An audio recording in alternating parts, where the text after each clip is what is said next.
damos una visión de lo que está sucediendo en el país hermano de Paraguay. Un joven, él es analista de computadoras, periodista, se dedica al estudio de la astronomía, ha estado haciendo un largo trabajo en principio de recopilación de antiguos casos de la biología, la ufología paraguaya, y hoy por hoy no solo ha recopilado esos datos, sino que está directamente investigando casos en Paraguay, ufólogos de Paraguay, sino de la región. Para nosotros es un gran placer presentarles a Ronald Maidana Torres. Bienvenidos.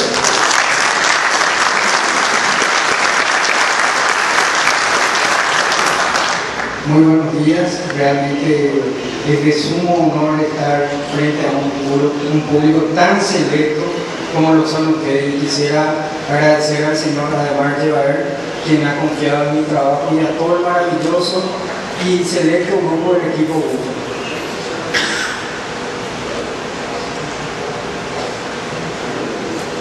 Bien, el tema del cual yo voy a exponer hoy es sobre casos asombrosos sobre ovnis en el Paraguay.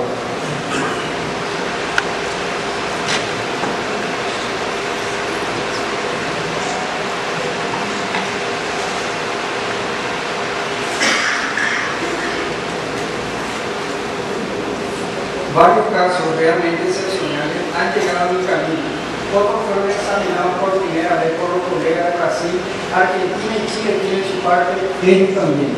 Aunque se menos sobre Uruguay, Bolivia, Paraguay y otros países más pequeños de América del Sur por falta de datos suficientes. Ello le decía ya John Spencer en la Enciclopedia Mundial de OVNIs. Sin embargo, antagónicamente, en la tribuna 25 de febrero de 1948 había encontrado una interesante cita. Y si así fuera, nada raro también tendría que los platos voladores hayan incluido en su itinerario nuestro hermoso país, prestigiado por su tradición y sus dones naturales.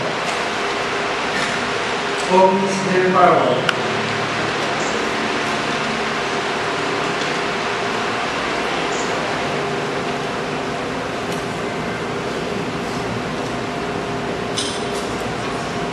Realmente he encontrado un caso atávico, recóndito al tiempo, adelante del tiempo, es el que ha acontecido el 10 de abril del año 1651, en plena época de la Ilustración Europea.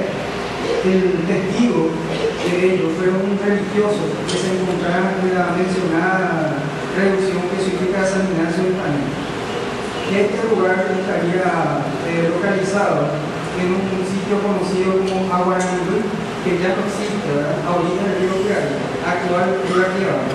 Para llegar a la fuente que ingenia todo ello, tuve la satisfacción de contar con la ayuda de quien vende la imagen, el sacerdote jesuita y antropólogo Bartolomé Melián, quien con él investigamos y encontramos la fuente misma del caso que les voy a presentar en una recopilación de texto manuscrito del año 1596 hasta el año 1760, titulado Jesuitas y Navegante no intervino. Y el texto es como sigue.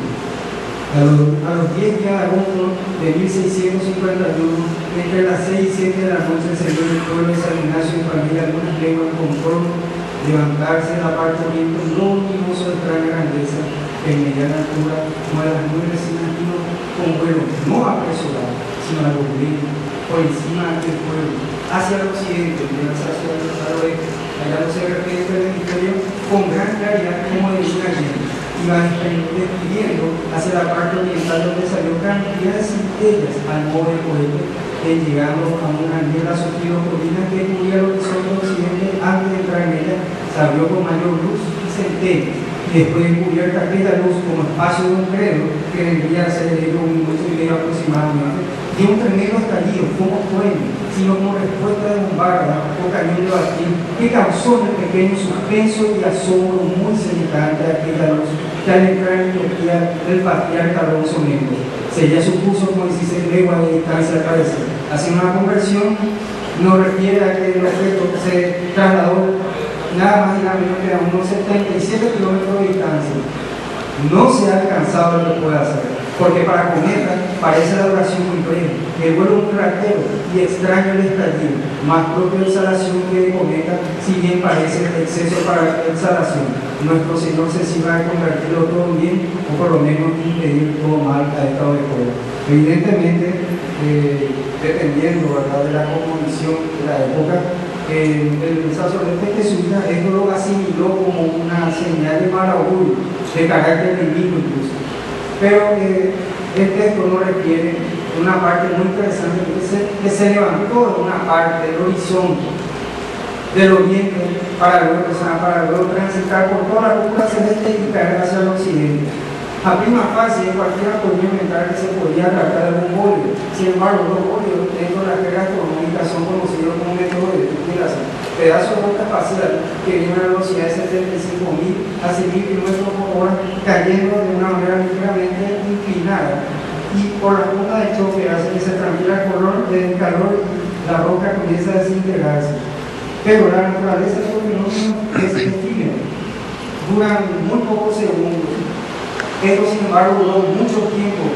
Y me parece irrisorio que un cometa, un meteoroide, un huevo, se levante de una parte de la Tierra para transitar. Y una parte más extraña es la que dice que el sonido no era más como una explosión, más bien una exhalación. Algo se estaba apagando, algo que estaba aterrizando en el año 1651, 121 años antes de que los hermanos franceses Joseph y Étienne Montgolfier hayan inventado el primer aerostato en el año 1782.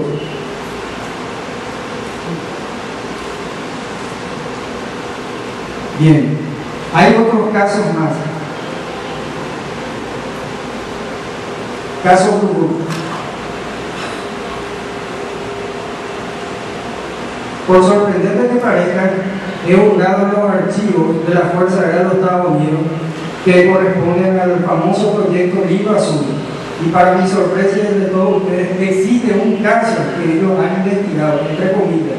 Demostraré que esto no fue así. Aconteció el 20 de febrero de 1948 en Asunción, Paraguay, capital de la República. Hubieron 3 reportes, entre ellos nos alude el documento a Vargas. Es el nombre de uno de los testigos. Es un informe titulado como el incidente 119-AD, y en él nos refiere que supuestamente había una cierta cantidad de contradicciones entre los testimonios. Y quiero que ellos lo retengan en su mente. Flying Saucers Reporter over Asunción. Platillo volante reportado sobre Asunción.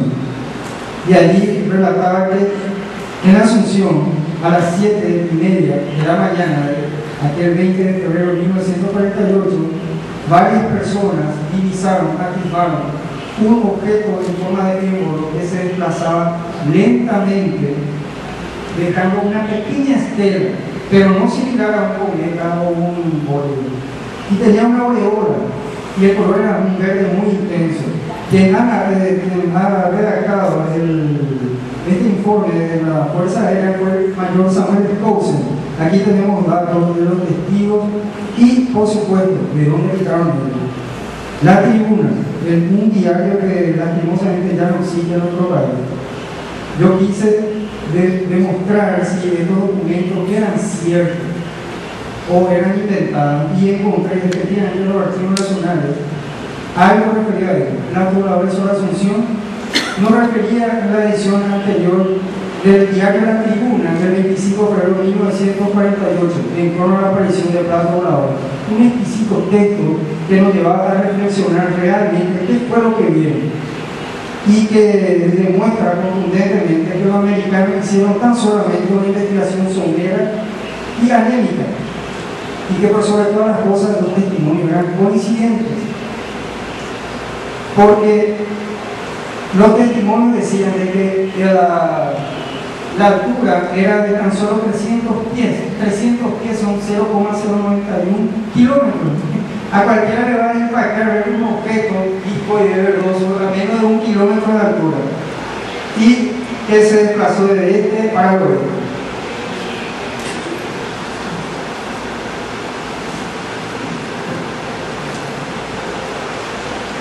Caso Oleada de 1967. Este ha sido uno de los casos que particularmente ha terminado por sesgar